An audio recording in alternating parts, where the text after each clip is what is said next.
ନୀଲମାସି କହିବେ, ମାମା ତମ ଇୟରିଂ ମିଳିଗଲା।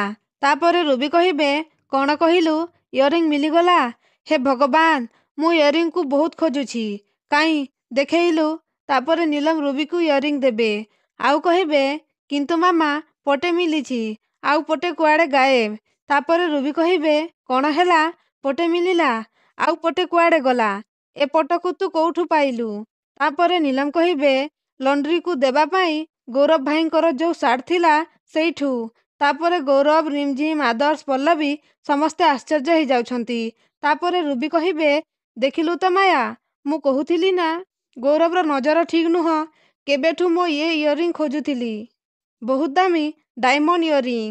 ଏବେ ଜଣାପଡ଼ିଗଲା ଏ ଇୟରିଂ କିଏ ଚୋରି କରିଥିଲା। ତାପରେ ରିମଝିମ୍ କହିବେ, ନାଇଁ, ଏସବୁ ମିଛ।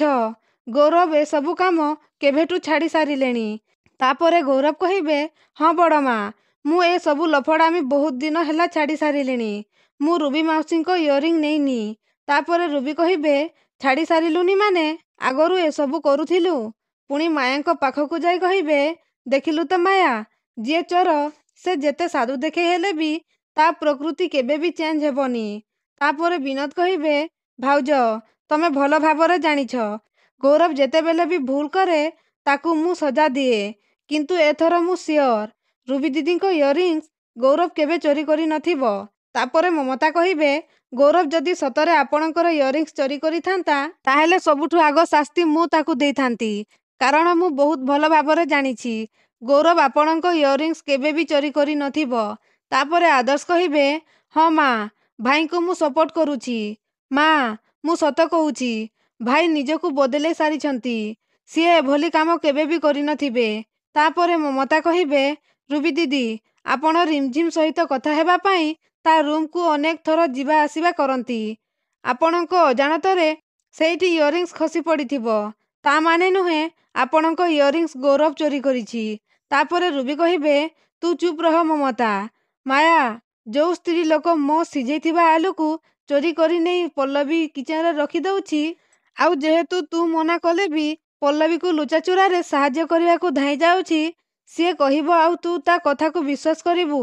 ମୁଁ ସିଓର ମୋ ଇୟରିଂ ଏ ଗୌରବ ହିଁ ଚୋରି କରିଛି। ଆହୁରି ଗୋଟେ ପଟ ଇୟରିଂସ୍ ମିଳିନି ନା? ଆଉ ମୁଁ ପୁରା ସିଓର ସେ ପଟକ ଗୌରବର ରୁମ୍ରେ ଖୋଜିଦେଲେ ସେ ନିଶ୍ଚୟ ମିଳିଯିବ। ତାପରେ ଆଦର୍ଶ କହିବେ, ରୁବି ମାଉସୀ, ବହୁତ ହେଇଗଲା ଏସବୁ। ତମେ ତମ ନିଜକୁ କ'ଣ ଭାବୁଛ? ହାଁ, ତମେ ଭାଇଙ୍କ ରୁମ୍କୁ ତଲାସ କରିବାକୁ ଚାହୁଁଛ? ସମସ୍ତଙ୍କ କଥା ଛାଡ଼ ମାଉସୀ। ଖୁଡ଼ୀ କହୁଛନ୍ତି ମାନେ ଭାଇ କେବେ ବି ଚୋରି କରିନଥିବେ। ସେ କେବେ ବି ତମ ଇୟରିଂସ୍ ଚୋରି କରିନଥିବେ ରୁବି ମାଉସୀ। ତାପରେ ମାୟା କହିବେ, ଆଚ୍ଛା, ଏତେ ବିଶ୍ୱାସ ତ ଖୁଡ଼ୀ ଉପରେ? ତାପରେ ଆଦର୍ଶ କହିବେ, କାଇଁ, ତମର କ'ଣ ଖୁଡ଼ୀ ଉପରେ ବିଶ୍ୱାସ ନାହିଁ? ରୁବି ମାଉସୀଙ୍କ ଉପରେ ତମର ଏତେ ବିଶ୍ୱାସ? ମା, ତମେ ଭଲ ଭାବରେ ଜାଣିଛ ଖୁଡ଼ୀ କେବେ ବି ମିଛ କୁହନ୍ତିନି। ଆଉ ଏ କଥା ହଜାର ଥର ପ୍ରମାଣ ହେଇ ସାରିଲାଣି ମା।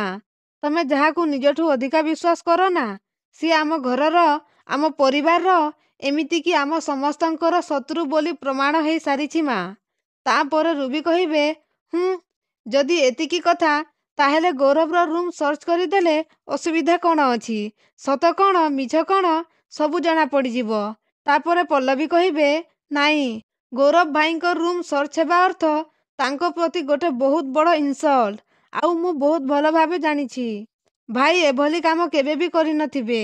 ତାପରେ ରୁବି କହିବେ, କିନ୍ତୁ ମୁଁ ସିଓର ଗୌରବ ହିଁ ମୋ ଇୟରିଂସ୍ ଚୋରି କରିଛି। ଆଉ ଗୌରବର ରୁମ୍ ଚେକ୍ କରିଦେଲେ ନିଶ୍ଚୟ ସେପଟକ ବି ମିଳିଯିବ।